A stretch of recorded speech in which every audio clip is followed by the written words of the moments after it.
je suis Laetitia Rothunian, donc responsable de la documentation à Santé publique France. Et depuis quelques temps, bon, les documentalistes s'intéressent toujours aux outils, aux moteurs de recherche divers et variés. Donc, tout naturellement, on regarde ce qui sort avec tous les apports de l'intelligence artificielle. Donc, on l'identifie, puis on essaye d'en évaluer la pertinence pour l'activité de recherche bibliographique et de revue de littérature, d'analyse des articles scientifiques. Alors, je fais une petite intro rapide sur l'offre. On a d'un côté, sur la recherche bibliographique, hein, bien sûr, des bases de données bibliographiques classiques, hein, au départ, par exemple Medline, ou des moteurs de recherche académiques, où on recherche par mots-clés, on a un algorithme de classement et on obtient les résultats. Donc ça, vous connaissez tous. Et puis, petit à petit, bon, ça c'est à peu près depuis 2010, hein, on a des briques IA de classification automatique, de traduction, d'extraction des données, qui vont arriver sur des acteurs qui sont connus. Par exemple, on a Semantic Scholar, et puis d'autres bases de données aujourd'hui intègrent évidemment des briques qu'il y a dans leurs applications type Scopus. Voilà, depuis 2020, donc, il y a eu l'IA générative un peu généraliste et qui se spécialise aussi sur des corpus académiques.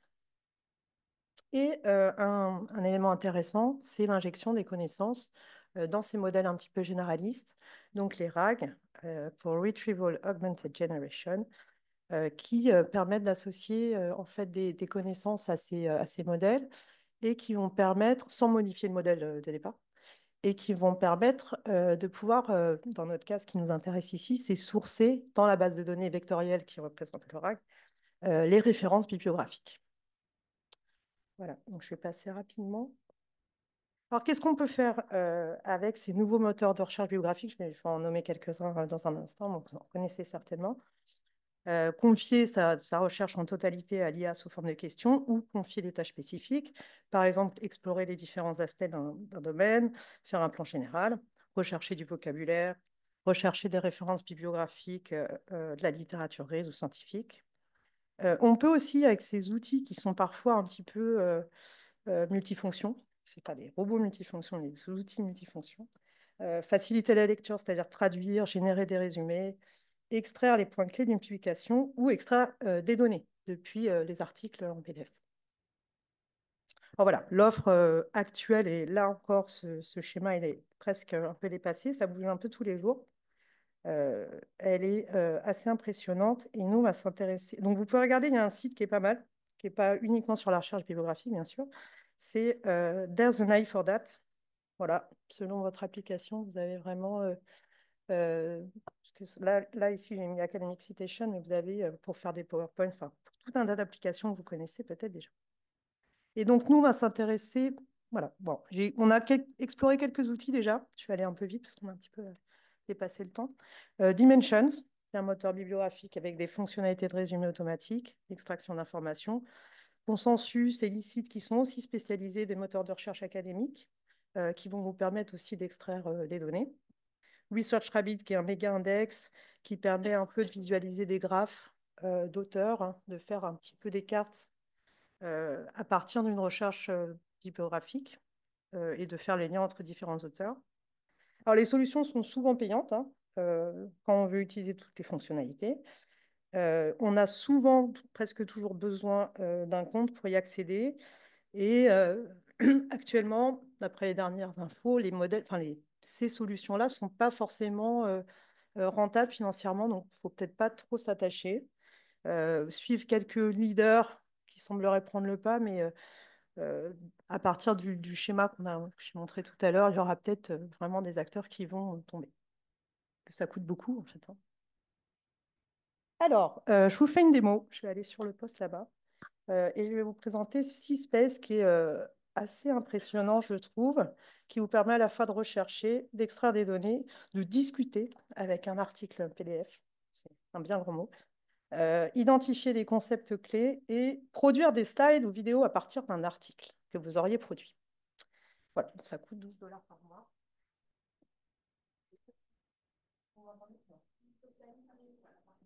Merci, ça fonctionne. Alors, je vais aller sur le site. Vous voyez ici, là, c'est juste un petit aperçu des différentes fonctionnalités qui se retrouvent hein, dans Seaspace. Donc, je n'ai pas mis le lien, mais vous le retrouverez sur Google.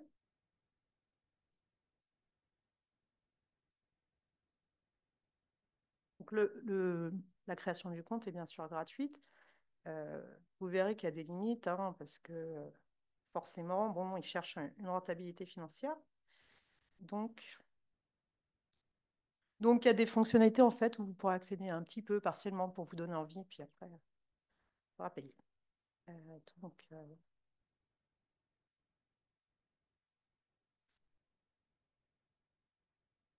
voilà. Je suis là. Donc, vous arrivez ici sur un moteur de recherche un petit peu classique, hein, sauf que vous allez pouvoir directement l'interroger en langage naturel. J'ai pris un exemple ici. Donc, on s'éloigne un peu, hein, de la thématique environnement, mais je vous ai pris un exemple un peu adapté. Donc là, je ne l'ai pas conservé. C'est pas grave, on va prendre un autre exemple. Là, j'ai pas la antériorité. Ok, on n'a pas gardé. Ah si. Quelles sont les applications actuelles de l'intelligence artificielle pour la surveillance environnementale? Voilà, donc j'ai saisi la question en anglais. Donc elle est là. Je vais essayer de la montrer en entier. Voilà, quelles sont les applications? Donc là, ça cherche. Vous voyez, il y a tout un menu ici où vous allez pouvoir chercher des fonctionnalités particulières. Alors, il me propose déjà un plan, en fait, un petit peu de...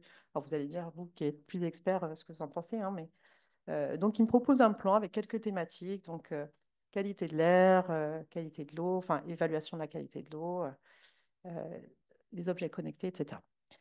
Voilà, il vous fait quand même déjà un plan, ce qui, voilà, quand on ne connaît pas le sujet, bon, c'est à double tranchant, hein. Si on connaît le sujet, bah, on voit bien, on peut évaluer rapidement si c'est OK ou pas. Si on ne connaît pas le sujet, on fait un petit peu confiance à la machine. Voilà, donc vous pouvez choisir ici ces 5 ou 10 articles, mais évidemment, là, vous voyez, on commence à payer. Hop. Alors, ce qui est intéressant, c'est en dessous. Donc, on a la liste des résultats. Alors, il en propose 10 par défaut, mais vous pouvez aller en chercher plus, hein, que vous pouvez classer par top tier articles, donc les articles qui sont reconnus comme les plus, enfin, voilà, avec une qualité un peu plus importante. Donc voilà, là j'ai une liste d'articles avec, ce qui est intéressant ici, c'est ces colonnes. Là, il va me, voilà, Insight, c'est quelques petites lignes de résumé. Et je vais pouvoir ici, dans ma liste de résultats, rajouter quelques colonnes. Donc je vais choisir d'abord les articles qui me semblent être de plus meilleure qualité. Ah, est-ce que je vais vous montrer dans un instant, vous pouvez l'imaginer en attendant. C'est que sur chaque article, vous avez vu, il y avait la liste de références bibliographiques et il y avait des colonnes. Et on va pouvoir ajouter des colonnes, colonnes résultats des publications. Donc pour chaque publication, en fait, il va nous donner les informations qui sont extraites soit du résumé, soit du full text, tout dépend de la disponibilité du PDF. Donc ça devrait arriver, mais je ne le ferai pas donc du coup sur toutes les colonnes. Ah voilà. Bon, je ne vais pas jouer trop, hein, avec l'outil parce qu'on voit bien que. Donc là, il m'a en fait un classement. Et chez vous, ça sera beaucoup plus rapide, hein, là, c'est vraiment la salle, avec les meilleures revues estimées de qualité. Donc, c'est vrai que Science of the Total Environment, c'est une bonne revue. Voilà. Frontier, ça va. OK. Donc, ici, ce que je disais tout à l'heure, vous allez pouvoir ajouter des colonnes. Donc, je vais voir si ça fonctionne. Et puis, si ça ne fonctionne pas, on passera à autre chose. Mais en gros, vous voyez, il y a toute une série de possibilités ici. Tiens, je vais vouloir des infos sur les méthodes. Toujours intéressant. Voilà, donc il m'a rajouté une colonne. Est-ce que ça se voit? Ça se voit ici, mais l'écran est petit. Là, je vais mettre une colonne TLDR qui c'est too long didn't read. Je vais la rajouter comme ça. Et je vais pouvoir, comme ça. Alors normalement, ça devrait rentrer. Ok. Ouais. Bon, là, on ne le voit pas. Ici, il y a un petit souci d'affichage. Mais j'ai mes 3 colonnes normalement qui apparaissent correctement ici. Et ensuite, vous pouvez exporter ça. Donc, vous pouvez vraiment sortir, enfin, ça peut être une aide à la lecture, hein, des résultats quand on est dans un processus de revue de littérature.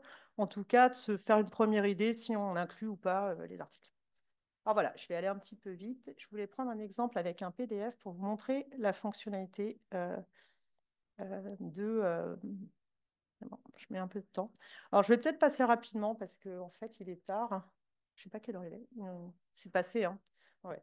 Ce que je vais vous présenter là, je vais aller sur mes slides et je vais vous l'expliquer, mais vous pourrez bien sûr accéder à tous ces fonctionnalités sur le site. N'hésitez pas à tester, moi je trouve ça très très sympa. Donc juste avant de passer à la conclusion, c'est juste pour vous montrer ce qui est possible de faire rapidement. Donc voilà, ça c'est les colonnes dont je vous parlais tout à l'heure. Et vous pouvez aussi charger, ça c'est intéressant aussi, votre propre publication ou les articles que vous avez pour aussi extraire les données. Et extract data, donc ça je vais passer rapidement. Ah oui, il y a deux choses dont je vous parle et après je passe aux conclusions. Euh, c'est, vous pouvez, avec les PDF qu'il y a dans cette base de données ou les vôtres, en fait poser des questions. Par exemple, explique en langage naturel, donc ce qu'ils appellent chat with paper, vous pourrez tester. Ça vous permet d'accéder en langage naturel à des parties de l'article et il va vous indiquer à quel endroit de l'article en fait ces données se retrouvent. Donc ça, c'est plutôt sympa. Voilà, vous pouvez le faire avec vos propres PDF. Après, vous avez tout un tas de fonctionnalités d'aide aussi. Alors ça, j'ai pas réussi à le faire fonctionner, mais assistant à la rédaction d'articles scientifiques, ce qui est assez. Quand on regarde la vidéo, ça a l'air impressionnant, mais j'ai pas pu. Voilà. Et un truc je pense, est très intéressant, c'est la recherche de définition. Et là, vous avez en fait ce qu'ils appellent Find Topics. Donc là, j'ai fait un test avec quelles sont les interventions efficaces pour traiter la dépression. Et en fait, on va se retrouver là avec un glossaire vraiment pas mal fait, bien sourcé, avec des extractions depuis les articles, donc là, mais qui a été généré vraiment par l'intelligence artificielle générative. Donc après, vous regardez et vous adaptez, mais ça peut vraiment donner une bonne idée des différents concepts qui sont dans une théorie, dans un champ d'études. Voilà, bon, ça, je vous le passe, ça aussi. Voilà, extraire des données depuis vos PDF, tout ça, c'est tout à fait possible et c'est sourcé à l'intérieur du PDF. Donc, c'est intéressant d'avoir, vous pouvez accéder directement aux données, c'est vraiment sympa. Bon, ça pour détecter si l'écrit il a été généré par l'intelligence artificielle. Et une autre fonctionnalité alors, qui sort un peu de la recherche documentaire, c'est à partir de votre article que vous avez rédigé, que vous avez validé et qui n'est pas trop confidentiel, parce qu'on a un peu de mal à trouver au niveau sécurité des données des infos sur ces sites-là en général, comment ils conservent les choses. Donc, il faut être un petit peu vigilant. Euh, donc, c'est Research to PDF. Donc, vous pouvez faire à la fois, je ne sais pas si vous pouvez voir, voilà. Donc là, j'avais saisi enfin non, j'avais utilisé un PDF qu'il y avait dans leur base et il va vous proposer des slides directement à partir de votre recherche. Enfin voilà, avec enfin, quelque chose qui était pas mal foutu. Après, voilà, à reprendre, etc. Mais c'est pas mal. Et également des vidéos sous-titrées, un peu raccourcies, qui montrent les grands points clés de la publication. Voilà, donc il sera testé. Alors, pour finir, hein, enfin, ce qui est intéressant de conserver et peut-être sur quoi il faut être un petit peu vigilant, ça peut vous donner des idées évidemment sur un nouveau sujet pour explorer un nouveau domaine, mais comme je disais tout à l'heure, il faut un peu de recul parce que si vous ne connaissez pas le domaine, bah, c'est un petit peu, voilà, il faut avoir confiance. Ça peut vous aider à repérer des études en complément d'une recherche classique. Vous pouvez évidemment poser des questions à ces moteurs de recherche pour du vocabulaire, la traduction, ça fonctionne très bien aussi. Et faciliter la lecture et la restitution des résultats dans le cas de revues de littérature, ça peut être intéressant. Alors, ce qui est moins voilà, pertinent, peut-être, c'est pour la recherche documentaire. Après, tout dépend des enjeux aussi hein, que vous avez dans votre recherche. On ne va pas avoir le même enjeu si on fait une revue systématique de littérature ou une exploration voilà, de quelques références.